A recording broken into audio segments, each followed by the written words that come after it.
I never thought a camping trip with coworkers would change everything. But there I was, staring at two sleeping bags zipped together into one, my heart hammering against my ribs like it was trying to escape. Jake stood behind me, and I could feel his presence like heat from a campfire. Let me back up.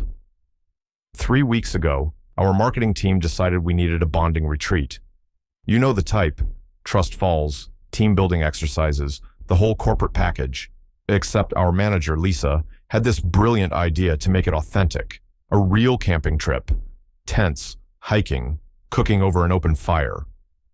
I almost laughed when she announced it during our Monday meeting. I'm a city guy through and through. The closest I'd come to nature in the past 5 years was the potted plant on my apartment balcony that I kept forgetting to water. But I couldn't say no. I was still relatively new to the company, only 8 months in, and I'd been keeping my head down, doing my work, staying invisible. That's what I do. That's what I've always done. My whole life has been about blending in, not making waves, not drawing attention to myself, especially not about certain things I'd spent years pushing down, ignoring, pretending didn't exist. Then there was Jake. Jake, who'd joined the team 2 months after me. Jake with his easy smile and the way he actually listened when people talked, leaning in slightly like every word mattered. Jake who brought extra coffee for people on rough mornings and remembered everyone's birthdays. Jake who made me nervous in a way I couldn't quite name, or maybe in a way I refused to name. We'd worked together on a few projects, nothing major, but I'd noticed things. The way his eyes crinkled when he laughed, how he ran his hand through his dark hair when he was thinking, the small scar above his left eyebrow that I wanted to ask about but never did. I noticed, and then I forced myself to stop noticing. That was the pattern. Notice, stop, bury it, move on. The camping trip was supposed to be simple. 2 days, 1 night.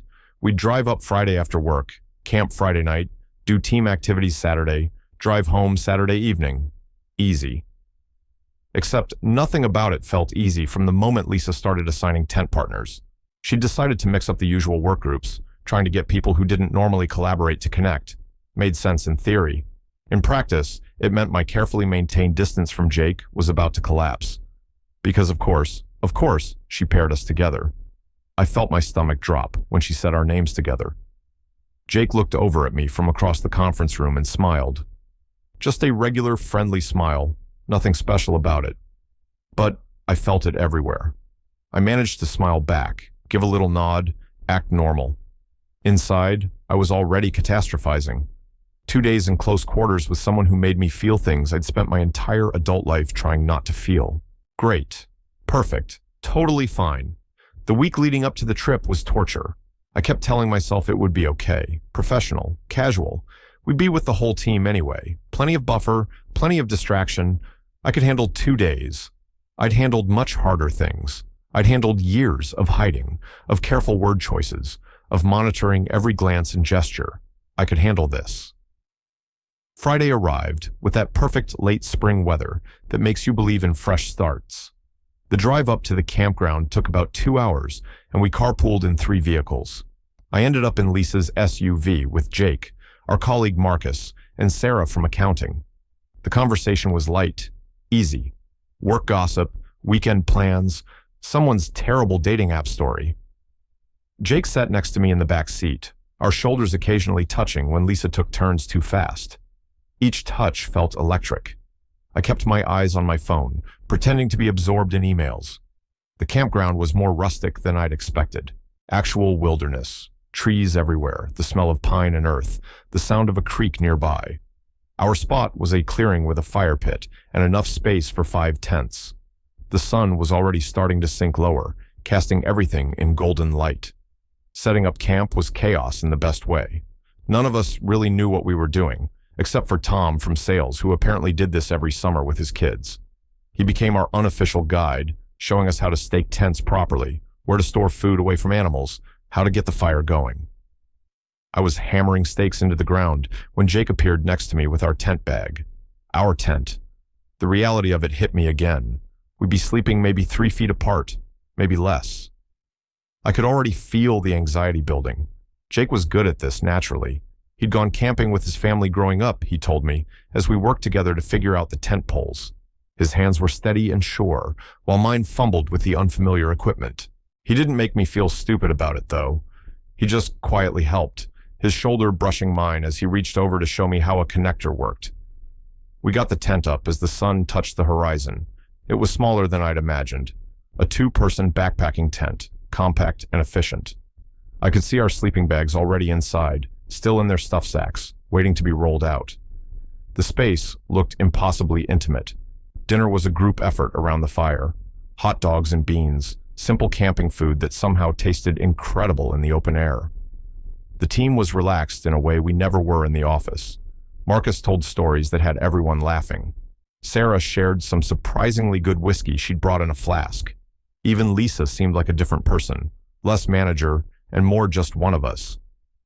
Jake sat across the fire from me, the flames casting dancing shadows across his face. He caught me looking once and smiled, raising his beer in a small salute. I looked away quickly, feeling my face heat up in a way that had nothing to do with the fire. As the night deepened, people started drifting toward their tents. It had been a long week, and tomorrow would start early with a planned hike. Jake and I were among the last, helping Lisa make sure the fire was properly extinguished and the food secured. Then it was just us, standing outside our tent in the darkness, the sounds of the forest alive around us. My heart was racing. This was it, the moment I'd been dreading all week. Jake unzipped the tent and crawled in first, and I followed, my headlamp casting strange shadows. The space felt even smaller from inside. Cozy, Jake called it. Claustrophobic, my anxiety suggested. That's when I saw what he'd done. Our two sleeping bags, which should have been laid out separately, side by side, with respectful distance between them, were zipped together, connected. One large sleeping bag where two should have been. Jake was already pulling off his hoodie, seemingly oblivious to the significance of what he'd done. I froze. My mouth went dry. I stared at the sleeping bags like they were a puzzle I couldn't solve. Maybe he didn't realize. Maybe he thought they were supposed to go together. Maybe it was innocent, practical, a space-saving measure. Maybe I was reading into it. Maybe. But you don't accidentally zip sleeping bags together. That's intentional. That requires deciding to do it, finding the matching zippers, taking the time to connect them. That's a choice. The question burning through my brain was why? Why would he do that? Jake turned around and saw me staring. For a second, something flickered across his face. Uncertainty, maybe. Or nervousness. Then he smiled, but it was different from his usual easy smile. This one was smaller, more tentative, more real. "I'm sorry," he said quietly. "I should have asked first. I can separate them if you want. I just thought, it gets cold at night in the mountains, and shared body heat is more efficient, and I thought maybe." He trailed off, and in the dim light of our headlamps, I could see color rising in his cheeks. My brain was screaming at me. Multiple voices, all panicking in different directions. One voice said to tell him yes, separate them, maintain boundaries, stay safe. Another voice, quieter but more insistent, was saying something else entirely. That voice was saying, this might be a door opening. That voice was reminding me of every moment over the past months when I'd caught Jake looking at me a beat too long, or how he always seemed to find reasons to work late when I was working late, or the way he'd touched my shoulder last month when congratulating me on a successful presentation, his hand lingering just a second more than necessary. That voice was saying, maybe I wasn't the only one noticing. Maybe I wasn't the only one who'd been hiding. The silence stretched between us. Jake was waiting for my answer, and I could see him preparing to backtrack, to laugh it off, to make it nothing. That's the moment we all know, right? The moment where you can keep pretending, or you can take a risk. Where you can stay safe and alone, or you can be brave and vulnerable, and possibly, probably, definitely get hurt. "It's okay," I heard myself say. The words came out rougher than I intended. "It's fine. You're right about the cold. It makes sense." Jake's expression shifted. Relief, definitely. But something else too. Something that made my pulse quicken even more. "Okay," he said softly. "Good. That's good." We got ready for bed in awkward silence, both of us suddenly very focused on our own tasks. I changed into sleep clothes with my back turned, hyper-aware of every movement, every sound. When I finally slipped into the sleeping bag, Jake was already there, lying on his side, facing away from me. The bag was warm from his body heat. The space between us was maybe 6 inches, maybe less. I lay on my back, staring up at the tent ceiling, rigid as a board. Every nerve in my body was on high alert.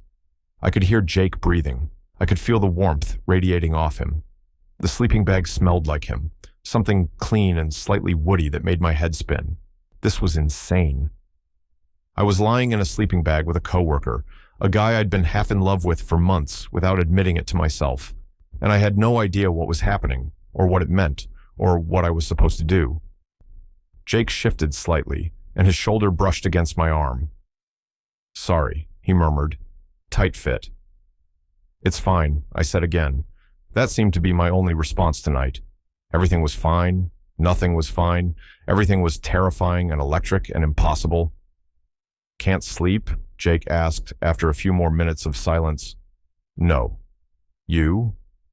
"No." He rolled onto his back too, and now we were lying parallel, both staring up, our arms touching from shoulder to elbow. The contact felt like a live wire.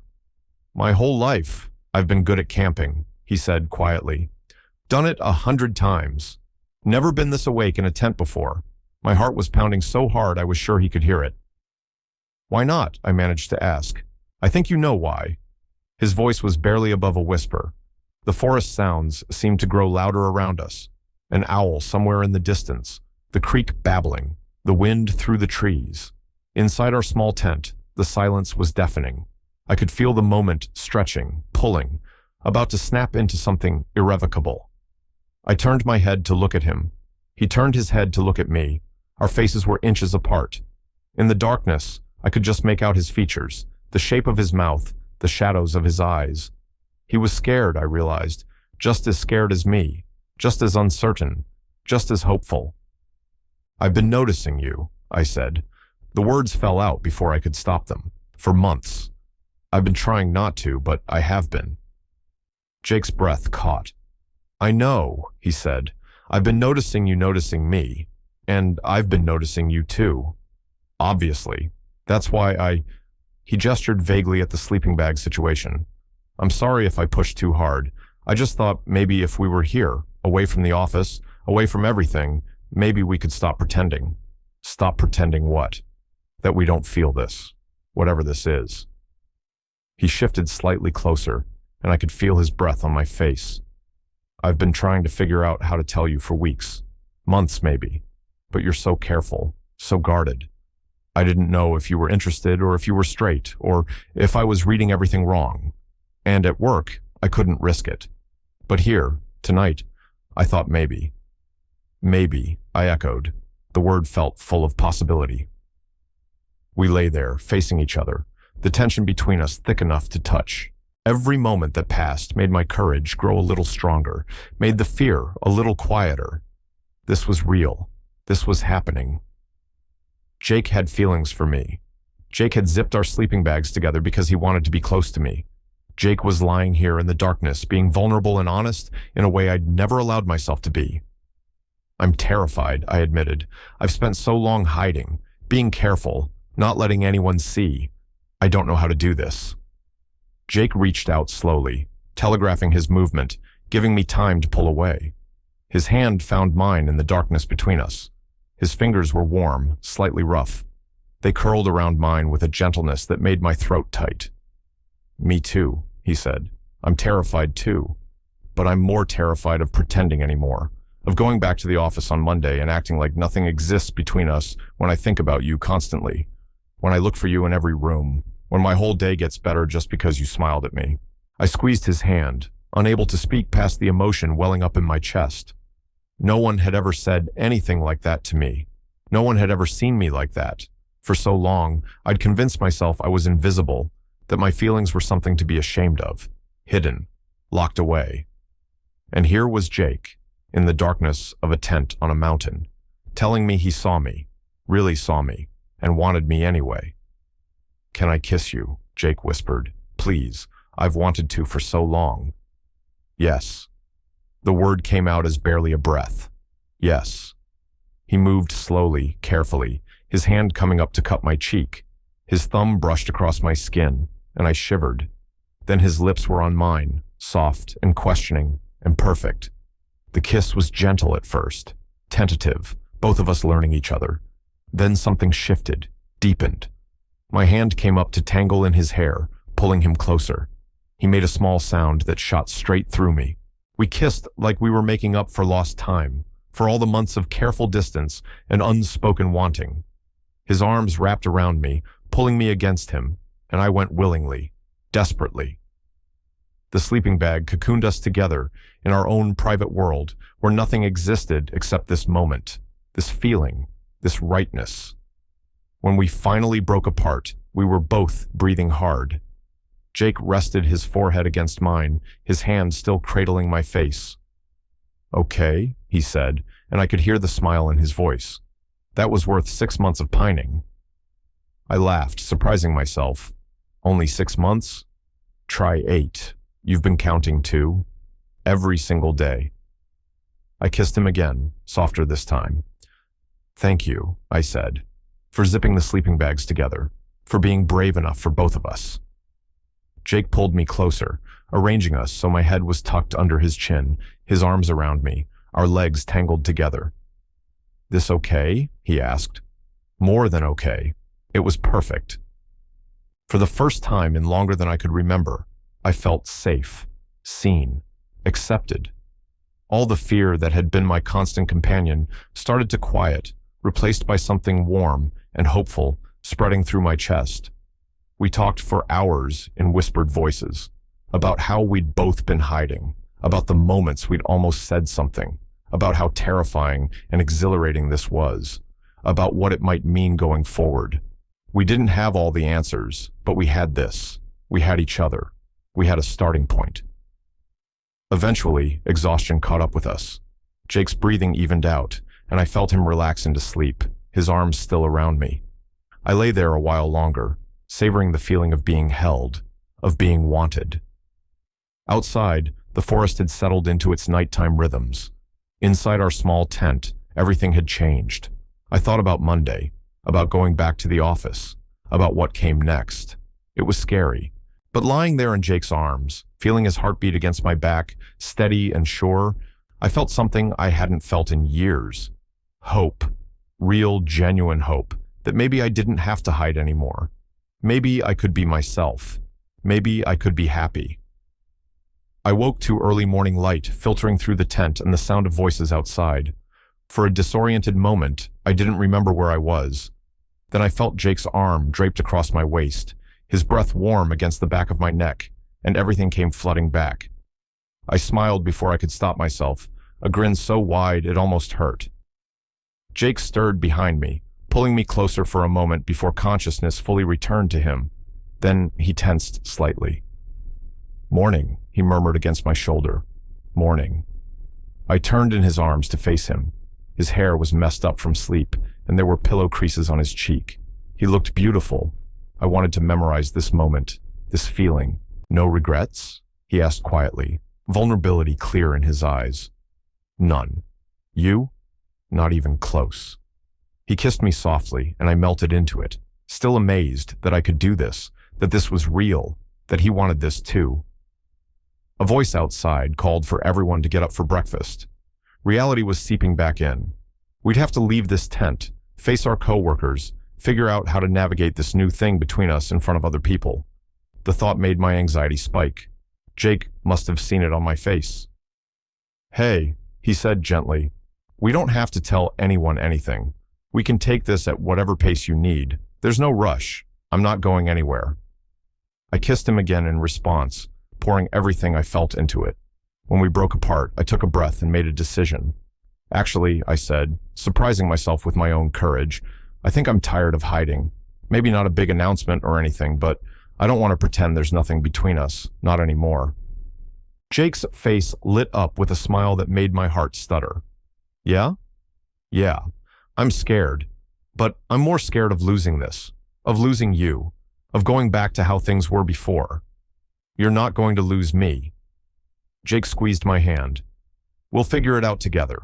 Whatever happens, we'll figure it out." We emerged from the tent to find most of the team already gathered around a rekindled fire, coffee brewing in a camp pot. A few people glanced our way, but most were too focused on caffeine and food to pay much attention. Jake and I sat together, our shoulders touching, and if anyone noticed that we were sitting closer than coworkers usually do, they didn't comment. The day unfolded with the planned activities. A hike through the forest that was actually beautiful once I stopped being anxious long enough to appreciate it. Team challenges that were cheesy but fun. Lunch by the creek. Through it all, Jake stayed near me, and I let him. Small touches that could have been accidental but weren't. Shared smiles that lasted a beat too long. Gradually, I felt myself relaxing into it, into us. By the time we were packing up camp that evening, something had shifted in the group dynamic. Or maybe I was just seeing things differently. But I noticed Marcus giving Jake and me an approving nod. Sarah smiled knowingly when she caught us standing close while taking down the tent. Lisa didn't say anything, but there was a warmth in her expression that suggested she'd figured it out and was happy for us. Maybe we hadn't been as subtle as we thought. Or maybe people were more perceptive and accepting than my fear had let me believe. Either way, the world didn't end. No one treated us differently. The sky didn't fall. We were just two people who liked each other, and that was okay. On the drive home, Jake and I ended up in the same car again. This time, when his hand found mine in the space between our seats, I didn't pull away. I held on tight, anchor and lifeline all at once. This was just the beginning. There would be challenges ahead, conversations to have, decisions to make, but sitting there with Jake's hand in mine, watching the sun set over the mountains we were leaving behind, I felt ready to face whatever came next. Because I wasn't alone anymore. Because someone saw me and wanted me and chose me. Because I'd finally been brave enough to let myself be seen. All because Jake zipped our sleeping bags together without asking, and I said yes to the possibility it represented. Sometimes the most terrifying moments lead to the most beautiful ones. Sometimes taking a risk changes everything. Sometimes all you need is someone brave enough to make the first move and the courage to meet them halfway. I'd spent so long being afraid, being careful, being invisible. But lying in that tent with Jake, feeling truly seen for the first time in my life, I realized that being brave enough to be yourself is worth every moment of fear. The camping trip was supposed to be about team bonding. And I guess it worked, just not in the way anyone expected.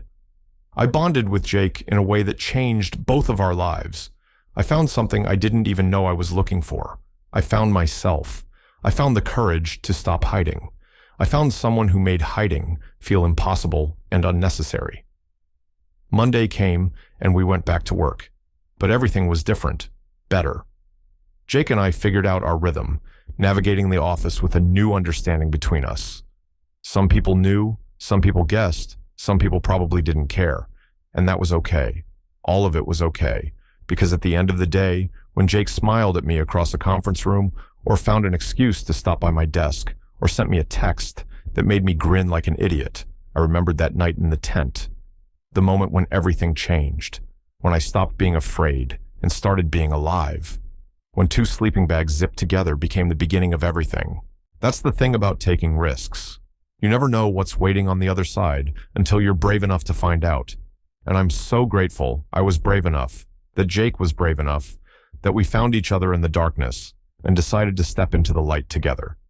It's not always easy, it's not always simple, but it's real, and it's mine, and it's worth everything.